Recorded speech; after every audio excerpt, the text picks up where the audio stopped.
La oposición sigue sin entender, y es que aunque han sido reducidos al punto en que su voto ya no tiene ningún impacto, continúan con la misma estrategia, y hoy en la Cámara de Senadores se llevó a cabo la Comisión de Puntos Constitucionales en materia de reordenamiento urbano y vivienda. Pues recordemos que la presidenta Claudia Sheinbaum en su campaña presentó la propuesta de construir 1 millón de viviendas para personas de la tercera edad y ciudadanos de escasos recursos, y esta propuesta pues surge en respuesta a una polémica declaración de Xóchitl Gálvez, quien recordemos que en un debate comentó que si a los 60 años no se había logrado un patrimonio es porque estaban muy güeyes, así lo dijo ella, y en reacción la ahora presidenta Claudia se comprometió a construir 1 millón de viviendas, y este tema ya está en el Senado, y en esta ocasión la oposición, representada por Ricardo Anaya, mostró su postura y de forma irónica declararon: sí apoyamos y vamos a votar a favor, pero creemos que no les va a funcionar, dice Anaya, argumentando que los recursos serían insuficientes, tal como lo hicieron en su momento con el presidente Andrés Manuel López Obrador, cuando afirmaban que no habría suficiente presupuesto para todas las grandes obras que prometió. ¿Y qué pasó? Pues que cumplió con todas y cada una de ellas, manteniendo unas finanzas sanas para nuestro país. Y bueno, a pesar de la evidencia, la oposición sigue con la misma retórica y la misma estrategia política, sin darse cuenta de que no les ha funcionado. Escuchemos lo que sucedió en el Senado, porque le pusieron tremendo cerradón de boca al canallín. Tiene la palabra hasta por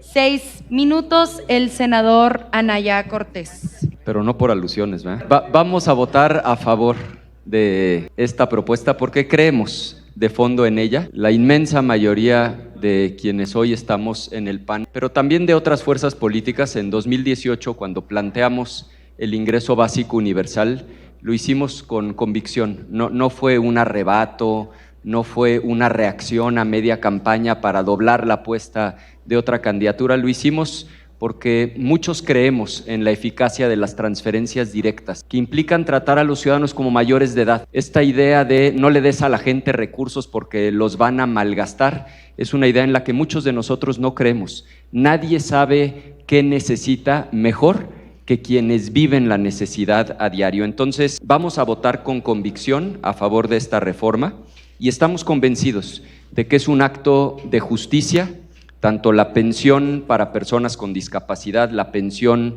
para adultos mayores y, por supuesto, el apoyo a productoras, productores, pescadoras y pescadores. Dos reflexiones que quisiera compartir con ustedes para no repetir lo que aquí ya se ha dicho. La primera es, ojalá tengamos claro que eventualmente hacia donde necesitamos caminar es hacia un sistema de seguridad social universal, porque hoy tenemos un problema del que nos necesitamos hacer cargo. Como ustedes saben, en México cada 5 años se hace un censo económico y cada unidad económica, cada pequeña tiendita, pequeño comercio, piensen en una estética, en una carnicería, en ese censo recibe un número único, de tal manera que 5 años después es posible identificar si esa empresa sobrevivió, si esa empresa desapareció y cuántas nuevas se crearon. Y algo que es verdaderamente preocupante es que hoy en México tenemos empresas que son muy productivas, es decir, producen más con menos y quiebran, desaparecen. Y en cambio empresas que son menos productivas y sin embargo logran sobrevivir. Y uno diría, pues no puede ser que eso ocurra. Y la razón está en que tenemos dos sistemas. Por un lado, quienes están en la formalidad, cuando contratan a un trabajador, tienen que pagar el seguro social, tienen que pagar Infonavit, tienen que pagar el SAR para el retiro, para la pensión del trabajador. En síntesis, cuando el negocio, por pequeñito que sea, es formal, cuesta 30% más cada trabajadora, cada trabajador.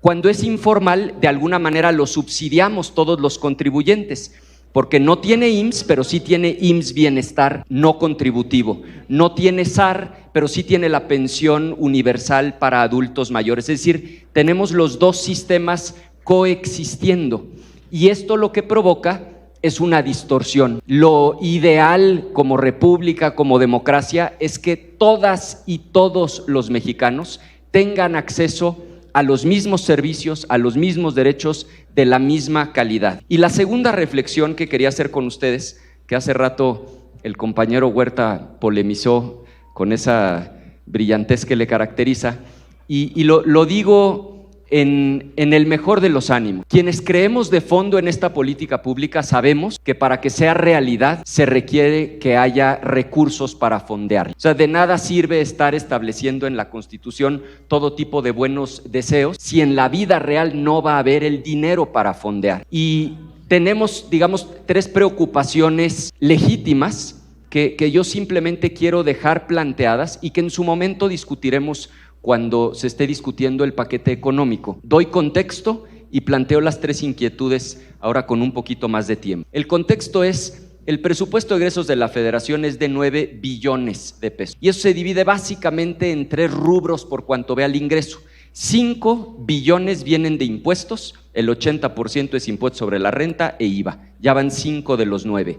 2 son deuda, ya van 7, y 2 son Pemex, CFE y otros ingresos. Entonces, ¿dónde están las inquietudes? Primero, por cuanto ve a los 2 billones de deuda, ha planteado esta nueva administración federal reducir el déficit a la mitad, de 6 puntos del PIB a 3 puntos del PIB. Pues estar conscientes que reducir el déficit a la mitad implica que en lugar de recaudar 2 billones por esa vía, en lugar de ingresar 2 billones por esa vía, pues solo ingresaría la mitad, que es 1 billón de pesos. De tal manera que en lugar de tener 9 billones disponibles, habría 8 billones disponibles. Eso implica el esfuerzo de reducir el déficit a la mitad. Segundo, si en lugar de crecer al 2,5%, crecemos al 1,5%, si la economía crece menos, pues claro que se paga menos IVA, menos impuestos sobre la renta y se recauda menos dinero. ¿De qué tamaño sería ese boquete?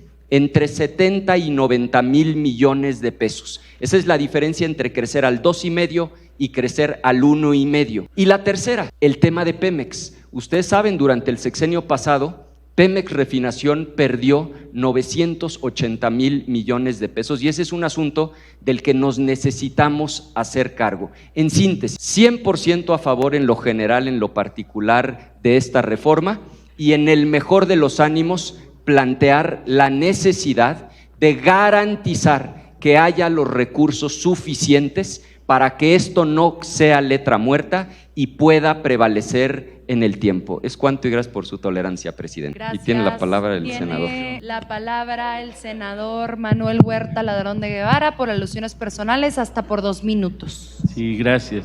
Sobre todo porque uno no puede quedar callado después de oírlo. Claro que algunos nunca van a saber de dónde sacar el dinero porque no saben combatir la corrupción. Es más, la prohijan, ¿no? A las pruebas me remito. Y mucho menos acabar con los privilegios para tener una política de austeridad, que es lo que sostiene la base de estos programas. Pero la trampa mayor, y es por lo que pedí la palabra muy respetuosamente cuando el colega aquí me menciona, y de manera hasta buena onda dirían los chavos, plantea: no vayan a votar en contra a los de la reacción.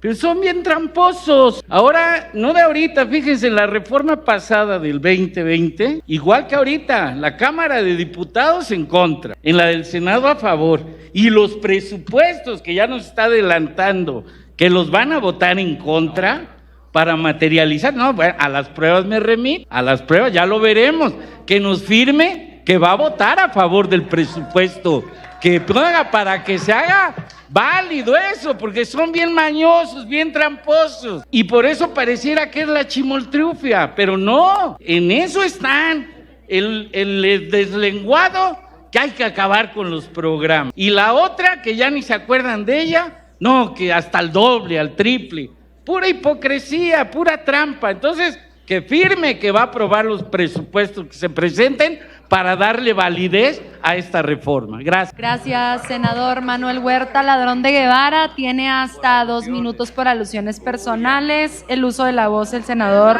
Anaya Cortés. Lo bueno es que vamos todos a favor de esta reforma. Recordarle a las compañeras y a los compañeros de esta comisión que el Senado de la República no aprueba ningún presupuesto. Lo que sí nos va a corresponder a nosotros discutir y votar es la ley de ingresos. Y por supuesto que será un acto de absoluta responsabilidad garantizar que haya ingresos suficientes para poder fondear el gasto público. Entonces, por supuesto que estaremos en esa discusión en un ánimo absolutamente constructivo y buscando el objetivo común, que existan los recursos suficientes, no solo para fondear estos programas, sino también para que el gobierno pueda invertir en infraestructura, en educación, en salud y en innovación como los grandes pilares para el crecimiento económico. Entonces, por supuesto que vamos a estar a favor. Gracias, Presidenta. Ahora corresponde el uso de la palabra al senador Alejandro González Yáñez. Gracias, presidente. Esta propuesta... Presidenta. ¿Qué? Está con A. Gracias. Yo soy Insunza con A. Gracias, presidente. Insunza con A. Gracias, presidenta. Ofrezco... Sí. Reintégrenle el tiempo, por favor, al senador Alejandro González, por favor. Si son tan amables los del equipo técnico, gracias. Dispense, senador. Es que estaba reflexionando sobre situaciones que ha habido. La propuesta que estamos analizando es una reforma al artículo 4 y 27 constitucional. Pretende elevar a rango constitucional algunos programas de bienestar, entre ellos Sembrando Vida, fertilizantes gratuitos, apoyo directo a pescadores y precios de garantía a maíz, leche, arroz y trigo harinero o panadero, panificadero. Y también el programa de pensiones a personas con discapacidad permanente, además de garantizar la vivienda adecuada. Hago 5 reflexiones velozmente. La primera, personas con discapacidad. Es muy fuerte la palabra y el con. Dis, como ustedes saben, es un prefijo que significa sí, literal es personas sin capacidad. En un momento dado vamos a tener que buscar una alternativa, que puede ser personas con alguna discapacidad motriz, pero está a debate. Segunda reflexión, vivienda adecuada. No es solo un cambio de terminología, es la Organización de las Naciones Unidas a través de Habitat, quien precisa lo que es vivienda adecuada, seguridad en la tenencia, disponibilidad de servicios, accesibilidad, habitabilidad, asequibilidad, lugar y adecuación cultural. Todo esto pretende la reforma del artículo 4. Tercera reflexión, prácticamente con lo que en México se le ha llamado apoyos, ayudas, e incluso incremento salarial, nos estamos acercando a la utopía planteada por un investigador e intelectual de Bélgica, Philip Van Parijs, que son los que sistematizaron el paradigma del ingreso básico universal incondicional. Es decir, el ingreso familiar básico es lo que está a debate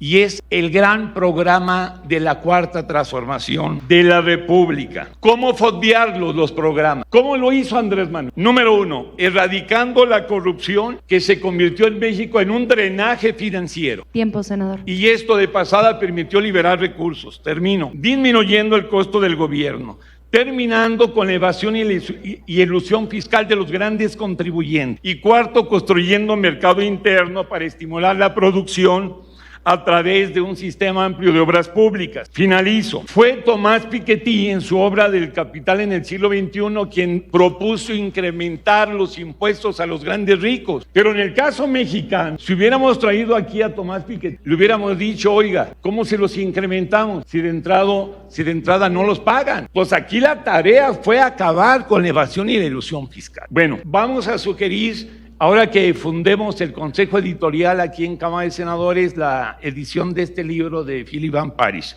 sobre el ingreso básico universal. Y ahora sí termino. Por favor. ¿Mande? Por favor, senador, sea tan amable. Sí, estamos prácticamente hablando de la construcción de un Estado humanista mexicano de bienestar, muy superior al pensamiento de la socialdemocracia europea. Muchas gracias. Gracias, senador.